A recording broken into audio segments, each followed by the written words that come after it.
Nojah, see Lohusalu ja Laulasmaa ongi ju niivõrd soovitud elupiirkonnad ja suvituspiirkonnad just sellepärast, et siin on see loodus. Ja mida tihedamaks läheb siin asustus, siis mõnes mõttes jääb loodust vähemaks, inimmõjud lähevad paratamatult suuremaks. Ja samas see tähendabki seda, et tegelikult siis ka võib-olla see elukeskkonna väärtus inimese silmis hakkab langema. Et tegelikult on väga raske ikkagi loodust säilitada kõrvuti inimesega. Ja selles mõttes niisugune praegune veel enam-vähem säilinud hajaasustus siin, et see on see, mida võib-olla see loodus siin veel välja kannatab.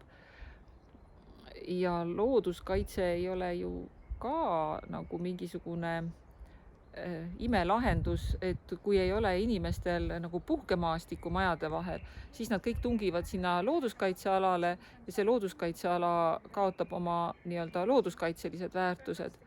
Et seetõttu kindlasti oleks neid rohealasid siin vaja ja mida rohkem seda parem, sest me nagu näeme, kuidas